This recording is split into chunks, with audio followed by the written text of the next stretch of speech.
Boa noite, tudo bom, queridos amigos? Eu resolvi fazer esse vídeo aqui hoje para falar de algo que tem sido tão corriqueiro no nosso meio, no meio da sociedade, de uma maneira geral, no meio da religiosidade, principalmente da religiosidade, né, do meio religioso,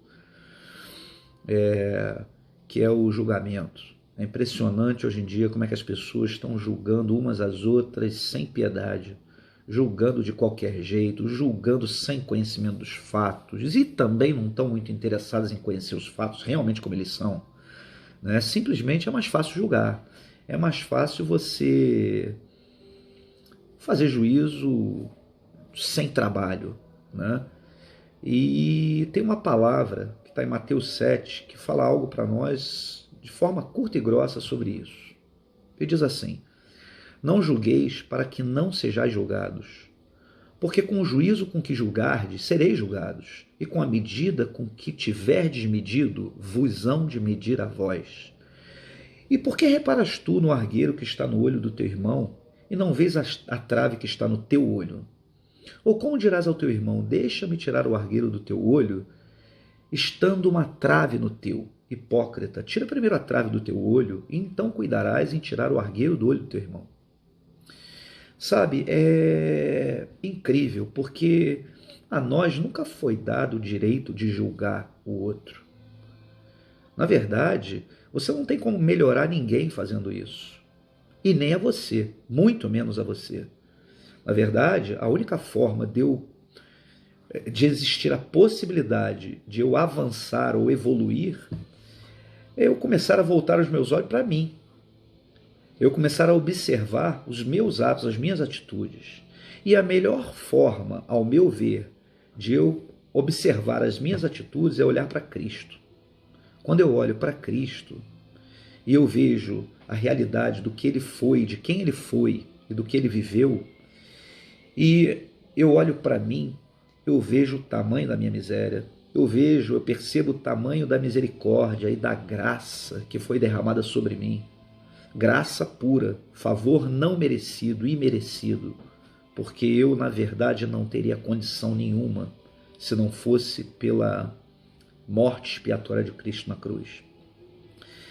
Mas essa dificuldade que a gente tem de olhar para a gente mesmo, isso não é algo novo, isso é algo antigo, né? Tem um texto que eu quero ler que está em Números 13. Olha só que coisa interessante. A partir do versículo 25 ele diz assim, só para pegar o contexto aqui, né? Então o povo de Israel caminhou, saiu do Egito, caminho de 1 ano e meio, parou de frente para o Jordão.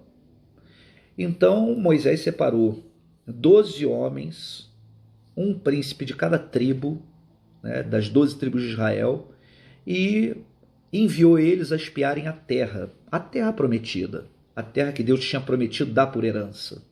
E eles foram. E a caminho de 40 dias eles caminharam, olharam, pegaram do fruto daquela terra, viram as cidades e voltaram. E aqui eles começam a relatar o que eles viram, tudo que eles viram e qual é o parecer deles. Vamos lá. Versículo 25. E eles voltaram de espiar a terra ao fim de 40 dias. E caminharam e vieram a Moisés e a Arão e a toda a congregação dos filhos de Israel no deserto de Parã e Cádiz.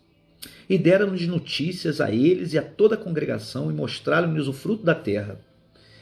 E contaram-lhes e disseram-lhes: fomos à terra que nos enviaste e verdadeiramente mana leite e mel, e este é o seu fruto.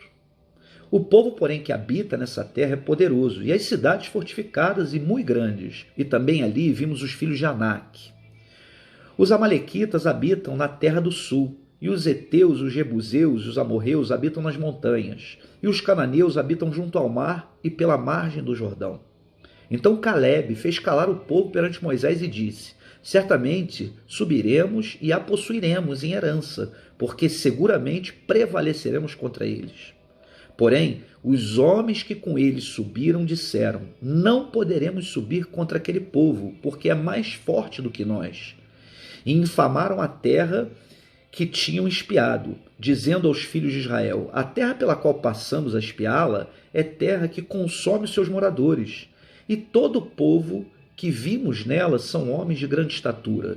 E também vimos ali gigantes, filhos de Anak, descendentes dos gigantes, e éramos aos nossos próprios olhos como gafanhotos, e assim também éramos aos seus olhos. Capítulo 14. Então toda a congregação levantou a sua voz e o povo chorou naquela noite. E todos os filhos de Israel murmuravam contra Moisés e contra Arão. E toda a congregação lhes disse: quem dera tivéssemos morrido na terra do Egito, ou mesmo neste deserto. E por que o Senhor nos traz a esta terra para cairmos à espada e para que nossas mulheres e nossas crianças sejam presas? Sejam por presa, perdão. Não nos seria melhor voltarmos ao Egito? E diziam uns aos outros: constituamos um líder e voltemos ao Egito. Então Moisés e Arão caíram sobre seus rostos perante toda a congregação dos filhos de Israel. E Josué, filho de Num, e Calebe, filho de Jefoné, dos que espiaram a terra, rasgaram suas vestes. E falaram a toda a congregação dos filhos de Israel, dizendo: a terra pela qual passamos a espiar é terra muito boa. Se o Senhor se agradar de nós, então nos porá nesta terra, e nola dará, terra que mana leite e mel. Tão somente não sejais rebeldes contra o Senhor, e não temais o povo dessa terra, porquanto são eles nosso pão. Retirou-se deles o seu amparo, e o Senhor é conosco. Não os temais. Mas toda a congregação disse que os apedrejassem. Porém, a glória do Senhor apareceu na tenda da congregação a todos os filhos de Israel. E disse o Senhor a Moisés: até quando me provocará este povo? E até quando não crerá em mim, apesar de todos os sinais que fiz no meio deles? Só até aqui. É incrível isso, irmãos. É incrível. Porque, voltando um pouco lá atrás, né, só para a gente entender o contexto e o peso da realidade desse acontecimento, da incredulidade desse povo, né, Deus chama um homem chamado Abraão. Esse homem tem um filho, né, ele tem dois, né, mas eu vou seguir a sequência dos filhos da promessa. Né? Então ele tem um filho chamado Isaac, esse filho Isaac tem um filho chamado Jacó. Jacó tem seus filhos, dos seus filhos ele tem um filho chamado José, né? Os seus irmãos vendem José, primeiro jogam José num poço, num buraco, depois pegam José, vendem ele para um mercador de escravos, esse mercador de escravos leva José para o Egito, vende ele para Potifar. José, aí tem toda aquela história de José que nós conhecemos, né? E a mulher de Potifar, ela tenta ter uma relação ela né, assedia José. José não se corrompe, e então ela diz que José tentou assediá-la, tentou pegá-la à força, e ele é jogado no poço, e acontece toda aquela história. Ele fica anos na cadeia, depois ele interpreta o sonho do padeiro e do copeiro, e o que ele interpreta acontece exatamente como ele interpretou. Anos depois, Faraó tem um sonho, José é levantado, interpreta o sonho de Faraó e se torna o maior no Egito, só abaixo de Faraó, ao ponto de Faraó falar para ele: a única diferença entre mim e ti é o trono. E a própria palavra diz que José era como um pai para Faraó. Então José, mais na frente, vem aquele tempo de escassez, a sua família começa a passar necessidade no deserto, vai então para o Egito, encontra com José. José então manda trazer o seu pai, eles vêm. Faraó autoriza que ele dê a melhor terra do Egito para a família dele, então ele dá a terra de Gozém, divide aquela terra em 12 tribos e começa a história do povo de Israel. Mais na frente morre José, se levanta um outro faraó e diz a palavra que se levanta um outro faraó que não conhecia os feitos de José. Então ele se levanta e o povo de Israel naquele momento já era muito numeroso. Então, resumindo a história, Faraó e o Egito escraviza Israel. Né? Israel passa a viver então dentro do Egito como um povo escravizado. Passam 400 anos depois, Deus levanta um homem chamado Moisés para ser um libertador do povo de Israel. Né? E é usado por Deus, e o Senhor traz então aquelas pragas sobre o Egito, e a última das pragas é a dos primogênitos, e Faraó então libera definitivamente o povo vai embora. Quando o povo está chegando já às margens, né, do Mar Vermelho, o Senhor endurece o coração de Faraó, ele vai atrás daquele povo e acontece aquele advento que todos nós conhecemos bem, que é a abertura do mar. O povo de Israel passa pelo mar e o mar engole o exército de Faraó, e eles comemoram do outro lado e começam a caminhada no deserto. Caminham ao longo de 1 ano e meio, tem toda uma história no meio antes disso, né? Nós sabemos, mas só estou resumindo aqui. Caminha ao longo de 1 ano e meio e para defronte do Jordão, para atravessar e alcançar a terra prometida. Então ali são separados 12 espias para irem checar a terra. Eles vão, veem tudo e trazem, e aí entra nesse texto que a gente acabou de ler. É incrível, porque esse povo, depois de ter visto tudo que Deus fez, lançando todas as pragas que o Senhor lançou sobre o Egito, depois o Senhor abriu o mar, caminhava com aquele povo de dia, né, com a nuvem, de noite com a coluna de fogo, fez todas as coisas que fez, e mesmo assim aquele povo, diante de qualquer dificuldade que se apresentava, aquele povo reclamava, aquele povo murmurava contra Moisés e contra Arão, aquele povo, nesse momento aqui, queria levantar um outro líder para que os levasse para o Egito novamente. Olha o nível de incredulidade desse povo, mesmo depois de ter visto tantos milagres. E aí o Senhor fala para eles: por causa da incredulidade de vocês, por causa da falta da incredulidade de vocês, né, da rebeldia de vocês, para cada 1 ano que os espias levaram, para cada 1 dia que os espias levaram para espiar a terra, 1 ano de caminhada no deserto. Ou seja, os espias levaram 40 dias espiando a terra. Então o povo de Israel ficaria 40 anos caminhando no deserto, por causa da desobediência, da incredulidade desse povo, né? Esse povo já tinha caminhado 1 ano e meio, então agora ele ia caminhar mais 38 anos e meio. E o Senhor diz: por causa da vossa incredulidade, vocês vão perecer no deserto. Somente daqueles que saíram do Egito, Josué e Caleb vão entrar na terra, vão herdar a terra, e uma nova geração que vai nascer, que vai viver, que vai nascer nesse período no deserto. Mas é incrível aqui, porque se a gente observar, eu já vi muitos irmãos, muitas pessoas falando o seguinte: como aquele povo pôde agir dessa forma, vendo tantos milagres? E aí eu pergunto para você, e nós?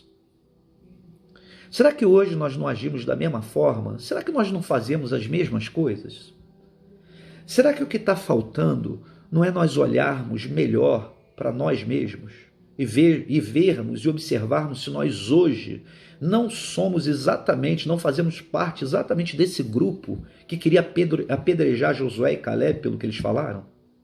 Será que nós não faríamos parte desse grupo que falou: levantemos um líder entre nós para voltarmos para o Egito? Será que nós não faríamos parte desse grupo que murmurou contra Moisés e contra Arão? Será? Porque é muito fácil nós olharmos para eles e falarmos: ah, que absurdo, como eles puderam fazer isso? Mas será que nós não faríamos parte do mesmo grupo? Será que hoje nós não agimos de forma a fazer parte desse mesmo grupo? No livro de Hebreus, no capítulo 3, o autor de Hebreus ele faz uma menção exatamente a esse povo nesse período no deserto. E ele diz assim: portanto, como diz o Espírito Santo, se hoje ouvirdes a sua voz, não endureçais o vosso coração como na provocação, no dia da tentação no deserto, onde vossos pais me tentaram, me provocaram e viram por 40 anos as minhas obras. Por isso, me indignei contra esta geração e disse: estes sempre erram em seu coração e não conheceram os meus caminhos. Assim jurei na minha ira que não entrarão no meu repouso.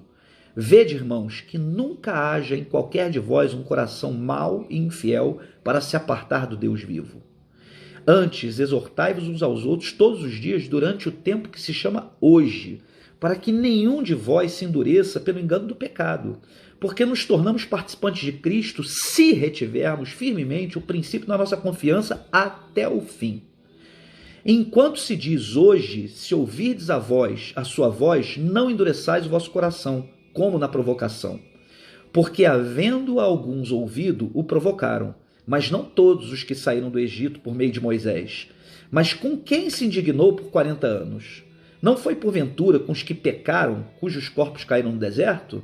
E a quem jurou que não entrariam no seu repouso, senão os que foram desobedientes? E vemos que não puderam entrar por causa da sua incredulidade. Fica aqui uma reflexão para nós. Quem nós temos sido no nosso dia a dia?